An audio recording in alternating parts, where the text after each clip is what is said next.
In our presentation, we will provide a brief summary of the article, Data Monetization in the Supply Chain. This esteemed article was written by Mohammed S. Najjar and William J. Kettinger. Based on our findings in the article, we will share a brief definition of what data monetization is, some of its many benefits, and will provide a few preparations and precautions the article points out in regard to sharing an organization's valuable data. We'll also enumerate the various pathways to data monetization the authors inform their readers of, and give a brief summary of the path one retail drugstore chain took in their data monetization journey. Hi, thank you for joining us in this pre-recorded presentation. We offer our warmest welcome to the MIS 380 class and our esteemed instructor this fall semester of the year 2022. In their article, Data Monetization in the Supply Chain, Mohammed S. Najjar and William J. Kettinger define data monetization as when the intangible value of data is converted into real value, usually by selling it.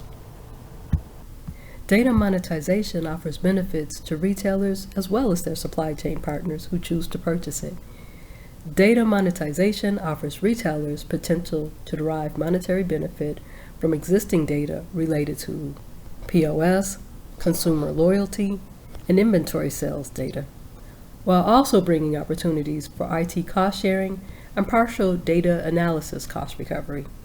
Suppliers who purchase it can benefit from enhanced inventory planning, improved inventory management, and reduced demand variability. Manufacturers as well may reap benefit in the form of improved product design, optimized operations, and fact-based promotional campaign and marketing. There are many preparations and precautions that must be taken. Data package development must be planned. What format should the data be placed in, and how much should it be sold for? While data monetization may sound like a great idea, retailers must decide if it would actually be in their best interest or not. One must take all precautions to keep their valuable data from being used in negative ways. For instance, being used in ways that could reduce the competitive advantages they strove hard to attain, or anything that could place their customers' private information at risk of falling into the wrong hands. Some discussion questions that may crop up include: what data should and shouldn't be shared? What are some concerns that could be addressed in the contract, and how? What guidelines should be used to determine which partners can be considered trustworthy enough to share data with them? And what about contract breach investigations and enforcement? When would it be appropriate to investigate a supply chain partner? How and by whom? All right, I'm going to talk to you about different pathways a company can take to get to that air quotes data monetization end goal. So there's a lot of ways that a company can do this, and we're going to explore those shortly. But two components that we really want to be thinking about or keep front of mind throughout the whole consideration or process is technical capability and analytical capability. And these two, I'm going to go out on a limb and compare them to peanut butter and jelly because I love analogies, and just run with me here for a little bit. So technical capability is going to refer to the tangible requirements that will be necessary in order for us to monetize our data, or the company, if you will. So think hardware, software, and then any necessary network infrastructure to collect, store, and retrieve data, either by us, the company, or suppliers that we'll partner with. Analytical capability, on the other side of the coin, is going to be referencing our human resources, the talent or the employees that we have within the company, and their mathematical, business intelligence, and analytical knowledge that we can utilize to kind of draw out value from the data that we have. They're going to be the ones to analyze and bring forward a lot of value points from that. So we're going to start here on pathway one. And in this peanut butter and jelly sandwich analogy, you get the whole PB&J here. You get the whole sandwich because you have the resources to pay for the bread, the peanut butter, and the jelly. And what I mean by that is in this approach, you're going to develop your technical capabilities and your analytical capabilities in tandem. And it's a direct approach to data monetization. So like I mentioned, you're going to either outsource or build the technical capability, those tangible requirements, the hardware, software, and network infrastructure in-house. I'm sorry, you're going to build that in-house or you're going to outsource it to another partner. Additionally, you're going to be building out your analytical capabilities. So either hiring people or training people that you currently have, essentially looking for the talent that you need to analyze the data. And this requires a large investment upfront because you're developing those two pathways. And that's actually a con of this approach. It's not always possible to give that much upfront, but the pro is that it's the quickest way for a company to get to that data monetization end goal and to start partnering with supply chain partners and suppliers and earn revenue from their data, from this data that you're going to sell to them. Pathway two, you get the peanut butter, but not the jelly. In this situation, you don't have the resources for both, probably. And you're going to start by building the analytical capabilities. So that's going to involve, again, hiring people if you need to acquire talent or training current employees so that you can plug them in on any data that you have. And in this situation, this pathway, that's going to mean either generating data in-house or buying it from others.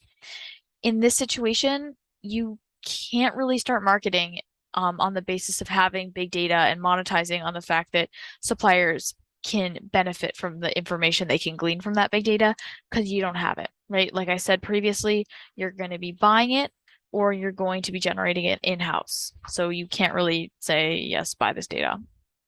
Pathway three, you get the jelly. And in this situation, you're going to be developing your technical capabilities, and you'll consider the analytical capabilities later on.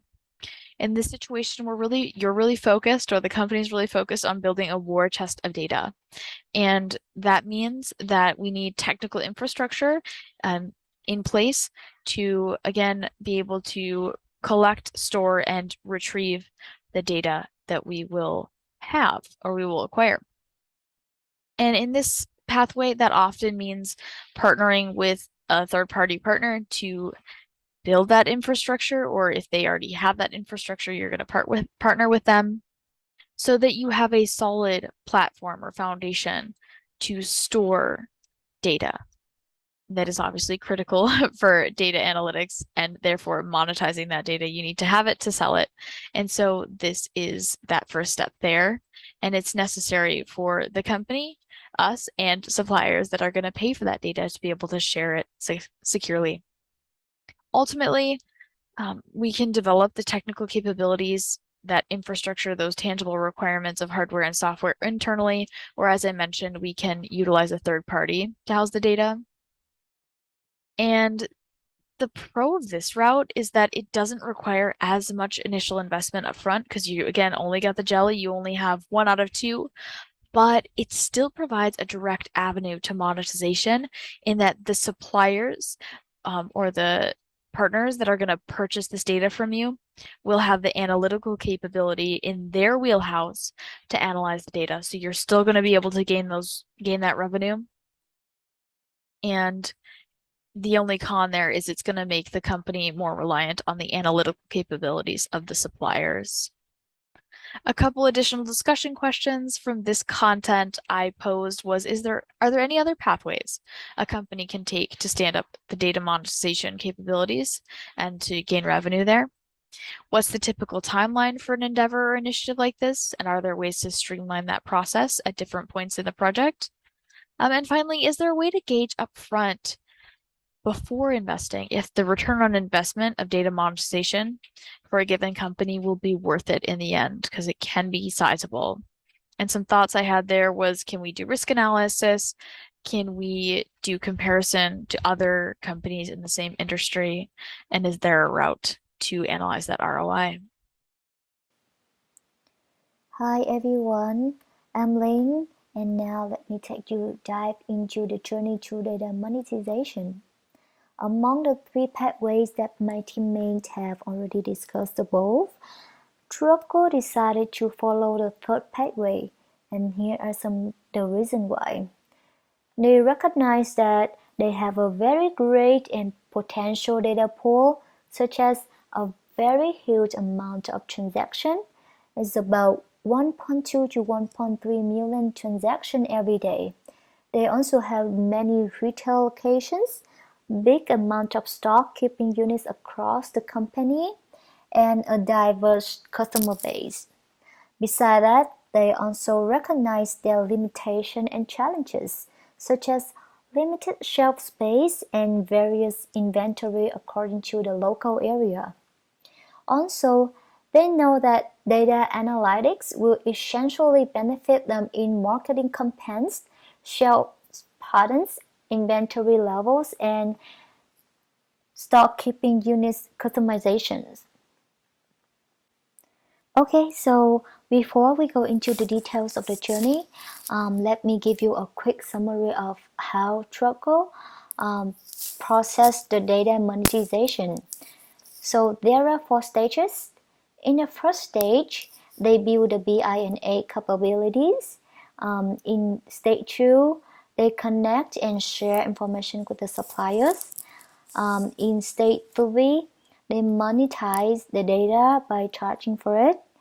And in the last stage, they do more data monetizing and avoid analytical cost by leveraging the supplier's resources. So the first stage named building business intelligence and analytics capabilities. So what are the stimulus? Every day, truck go getting more and more transaction, like I already mentioned above, about 1.2 to 1.3 million transactions. Their data grow bigger and bigger every day. In order to deal with this, they had to remove the slow, inefficient system with a more powerful data warehouse and technical data capabilities. As a result, their performance and analytic capability improved incredibly. It used to take them 45 minutes to an hour to accomplish an analytic, and now it just takes them 2 minutes for the maximum. Not only that, they also get more new insights for their data analysis. At this stage, the only cost that they had to spend is the technical cost for the building data warehouse and analytical cost for analyzing data.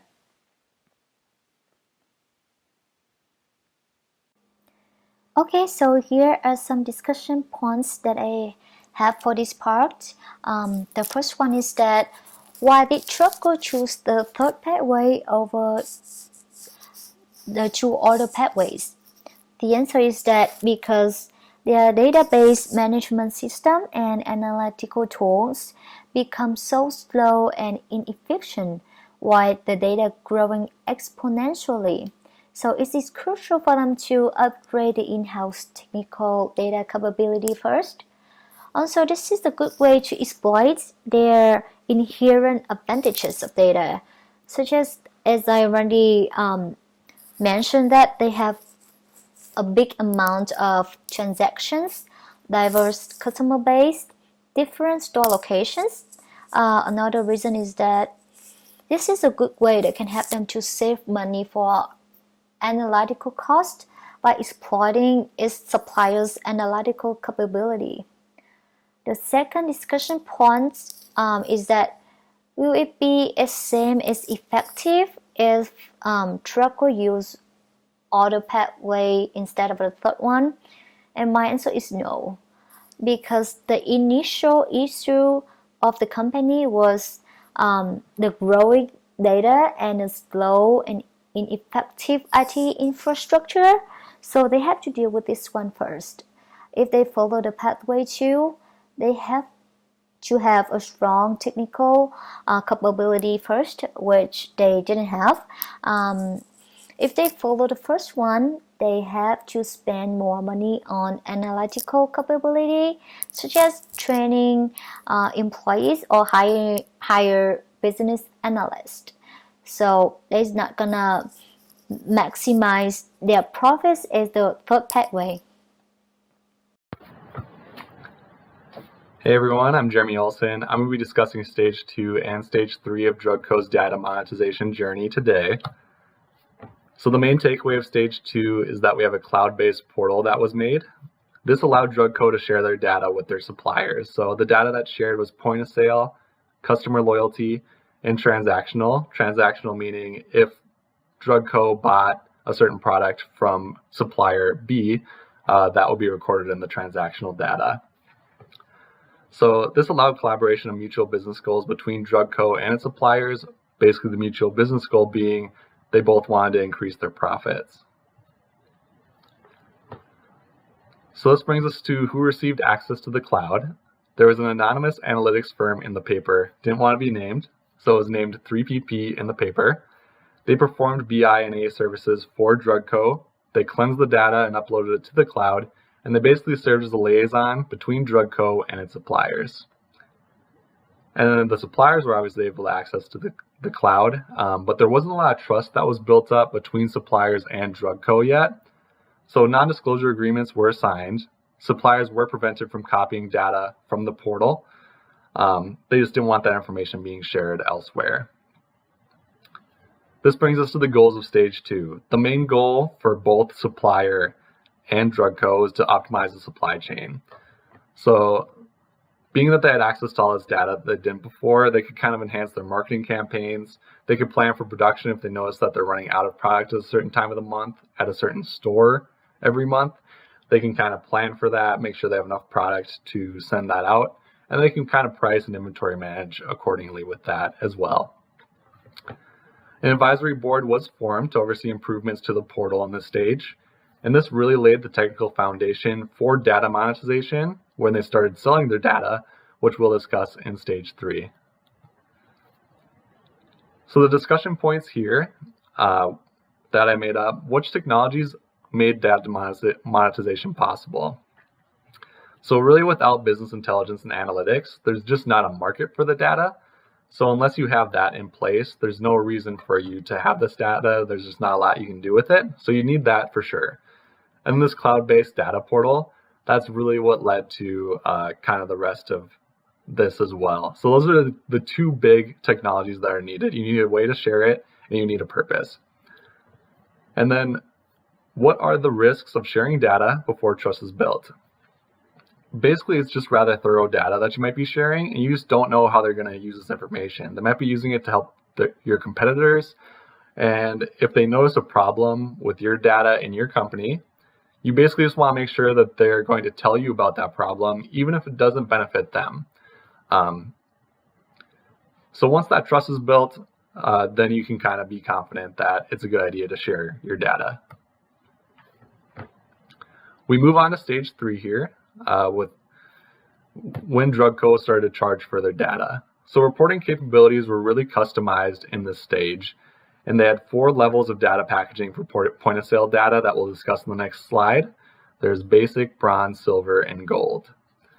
Only a certain number of suppliers were allowed to choose gold. As we discussed earlier, you really need to build that trust to build that, be able to share that thoroughness of the data there, and gold was the most thorough package.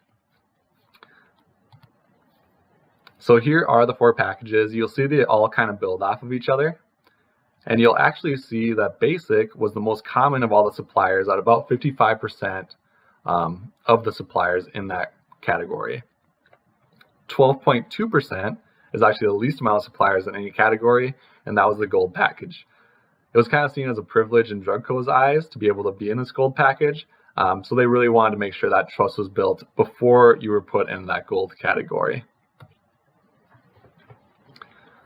Brings us to the goals of Stage 3. Obviously, revenue generation was a goal for DrugCo. This wasn't a way for them to make money before, and now they had this opportunity to. And the goal for suppliers was to kind of fine-tune their analytics. So companies like Johnson & Johnson had an analytics team already, but now they had access to more granular data. Say store X sells more product Y at the end of the month, along with product Z. as an example, they might be able to fine tune that advertising and sales strategy around that. So they can try buy one, get one, first buy one, get one 50% off, and see which leads to more profit. And then we have one discussion point from this section. When do the benefits of data monetization outweigh the benefits of keeping the information secret? We kind of touched on this already, but once you know that the company you're sharing this data with is going to use it to benefit you, then it outweighs the cost of it. So once you know it's going to benefit you, it might be a good idea to monetize that.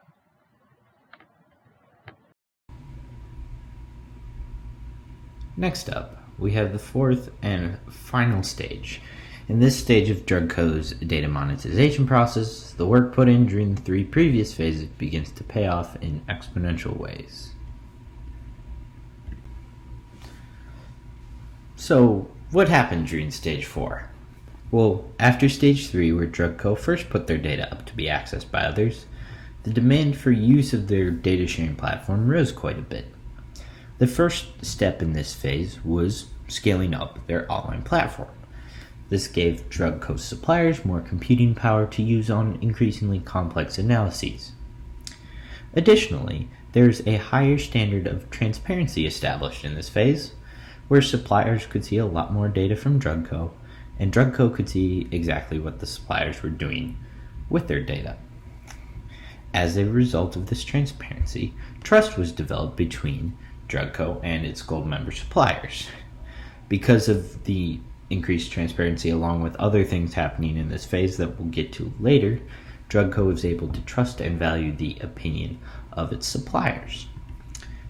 And this trust pushed along really the most important part of this stage, being the exchange of insights.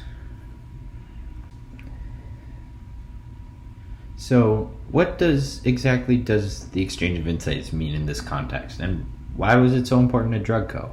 Well, here's what happened. First, suppliers conducted deeper analyses using DrugCo's data.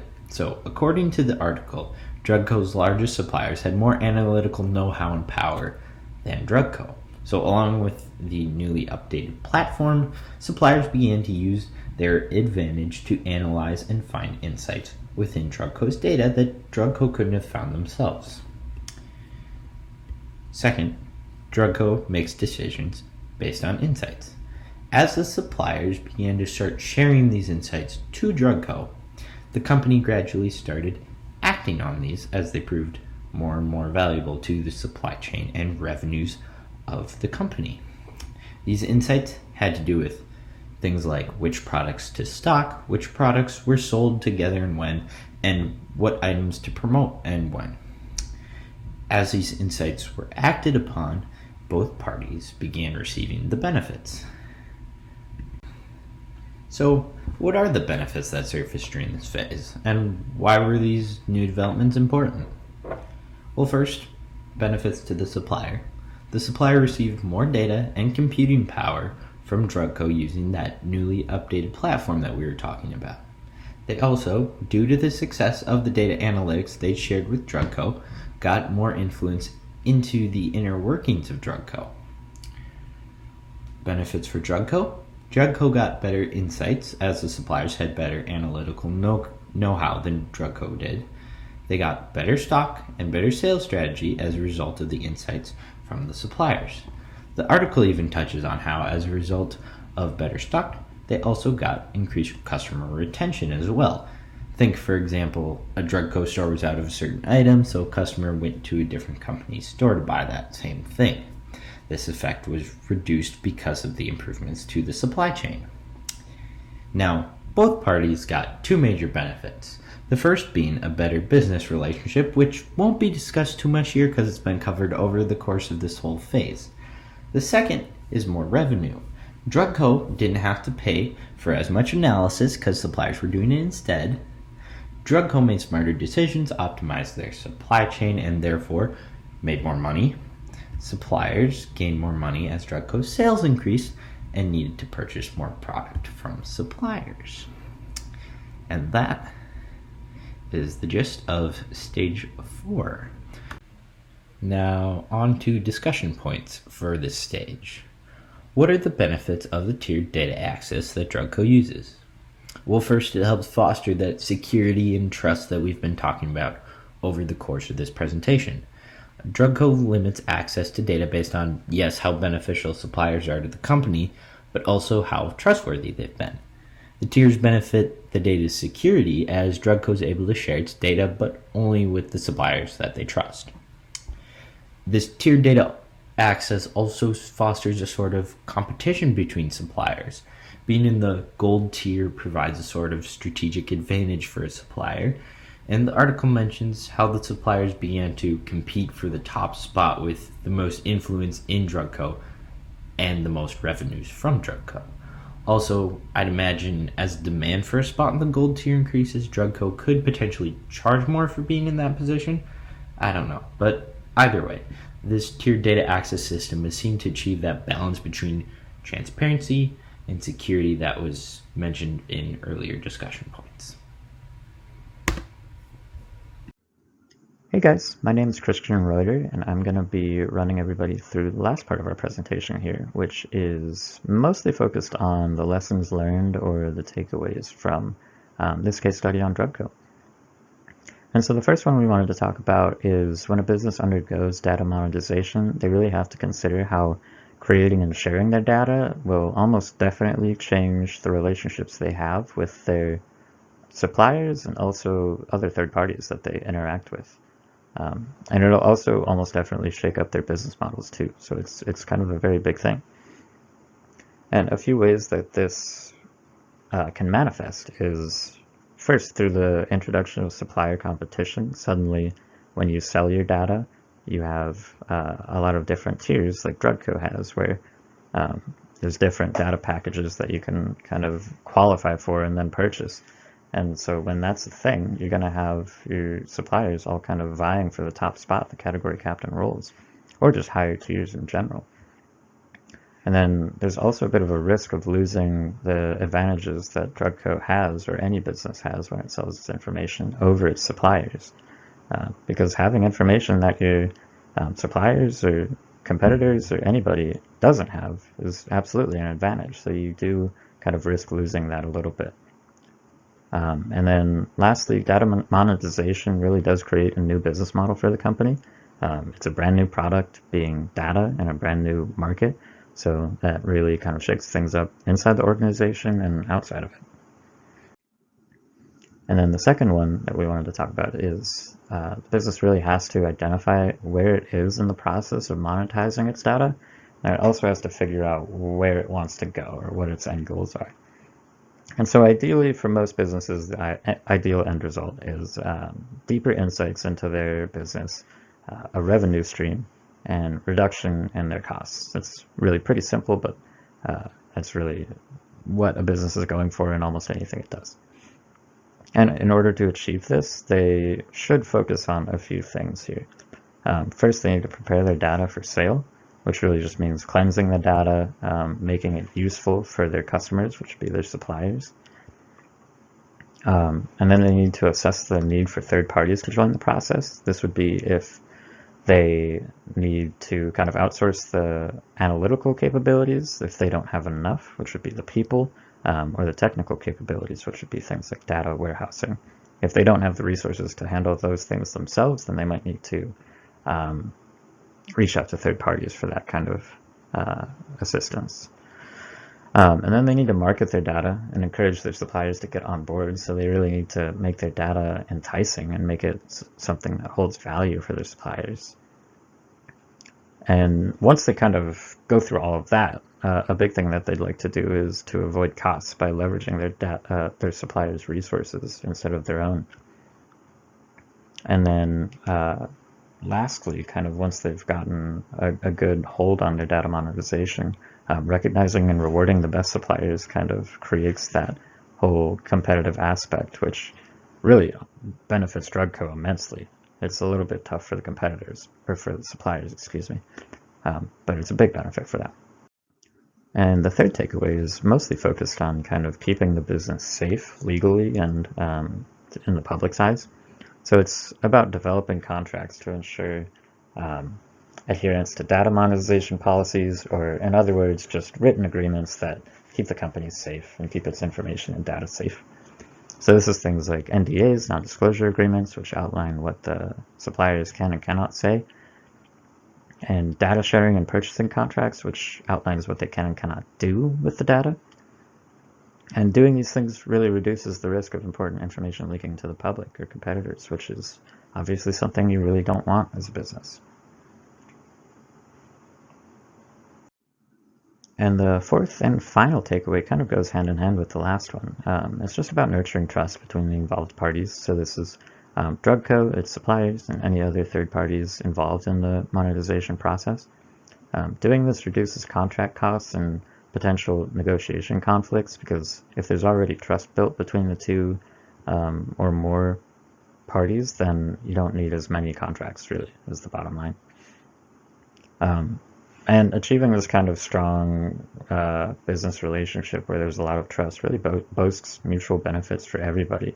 So if everybody's happy, then nobody has any reason to kind of screw the other over, which is just absolutely what you want in a good relationship. And really, to get there, you just need, it's very simple, you just need to kind of have repeated successful interactions between the businesses. And over time, that trust will grow and grow and grow until it's something really meaningful. And before we wrap up, we wanted to leave you guys with a final discussion point here.